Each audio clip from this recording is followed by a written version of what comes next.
Welcome to Américans, the show where going south means things are getting better. I'm Roberto Lobato. We're here in Escondido, a sunny suburb of San Diego, in an area known as North County. Here in North County, what's especially fascinating is the way long-held ideas of good, bad, moral, immoral, American and un-American are inverted and even distorted. You can see these distortions in the conflicts surrounding Central American child refugees who've come to this region seeking support and refuge. Many whites in the community have rejected them as disease-bearing parasites, while many Latinos have seen in them a symbol of their justice. Escondido in Spanish means hidden, so we're here in Escondido to find the hidden roots of hate and of hope.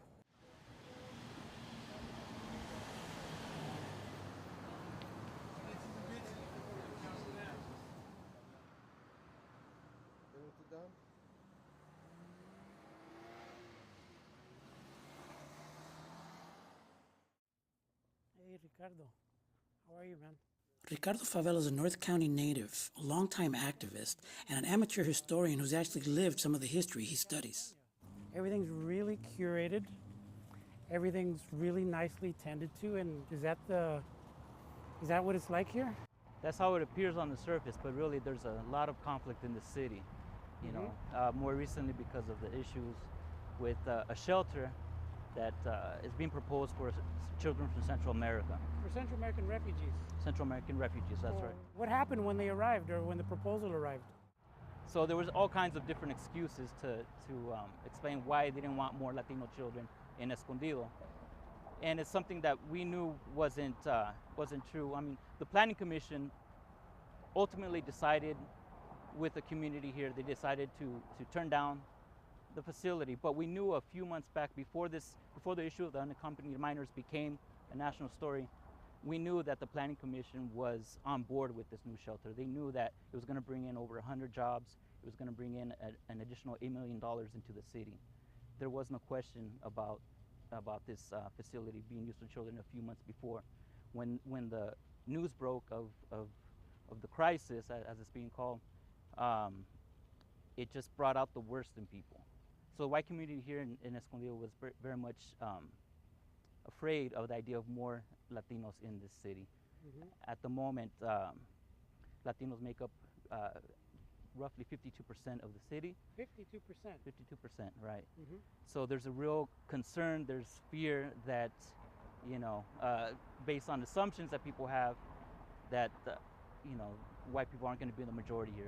That's pretty much what the issue is.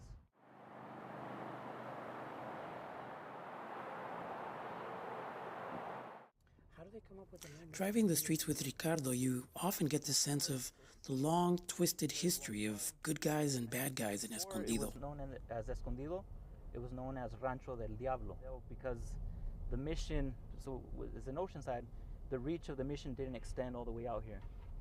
So since it wasn't mission territory, it was the devil's, that's what they called it, the devil's ranch.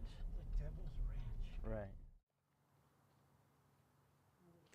Oddly enough, we ended up finding the hidden history that lies underneath Latino-white conflict in Escondido by climbing one of the highest peaks in the region, Battle Mountain. This mountain is named Battle Mountain because of it sits right next to Mule Hill, which is in the background here.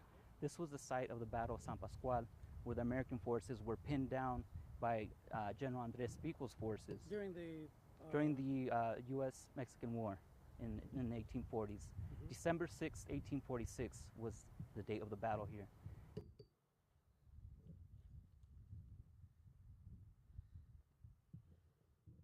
So Ricardo, tell us about the history. You're an amateur historian, and you say that there's a lot of hidden history in Escondido. Tell us about it. Right, so there's a lot of hidden history, but there's also history that's out in the open, such as this cross here on Battle Mountain. Mm-hmm. So we're standing here on this mountain that's next to the 15 freeway. Many people pass by it on a daily basis and might not think too much of a cross on this mountain. I've done some digging into my own history in my community in Fallbrook, and I noticed that there was a mention of something that took place here in the 1920s, and that was a Ku Klux Klan initiation. It was mentioned as an achievement in the 1920s. So for that to be mentioned in Fallbrook history means that this initiation was significant to the region of North County.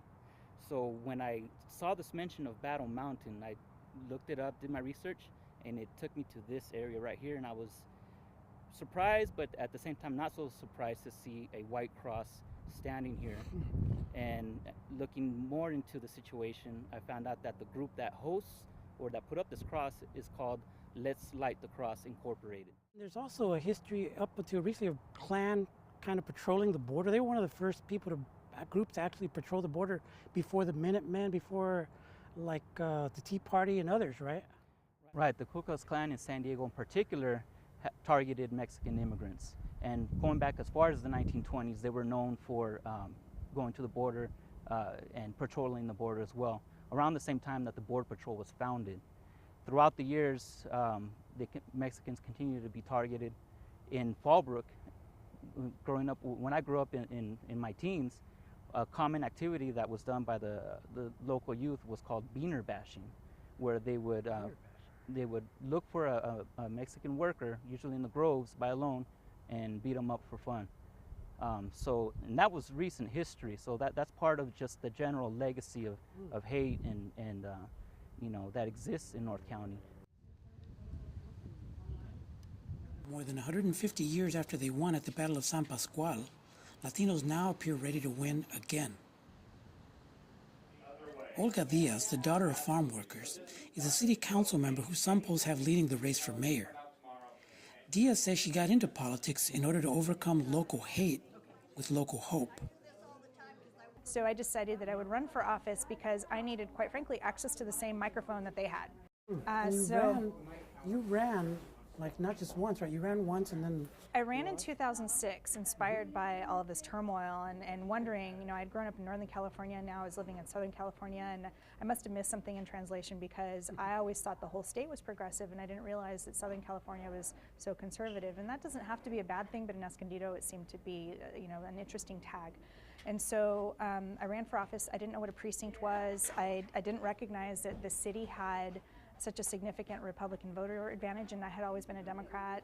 I was a woman, and I learned in that race that there had never been a Latino elected to the city council in the history of the city. And so in 2008, I won. I won the election, and the city was 120 years old, and I became the first Latina in the history of the city elected, bilingual. Wow.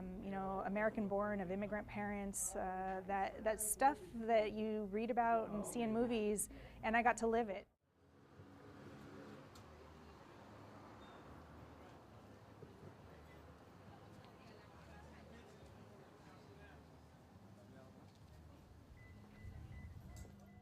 As the crisis in Escondido brings out new colors, new leadership, and new challenges and brings them out of their hiding, many are going to respond with fear. That means that the rest of us are going to have to respond in a different way, with beauty, with a mosaic made up of the broken pieces of our past, a past that will illuminate the present and make the future even more beautiful. For Americans, I'm Roberto Lovato.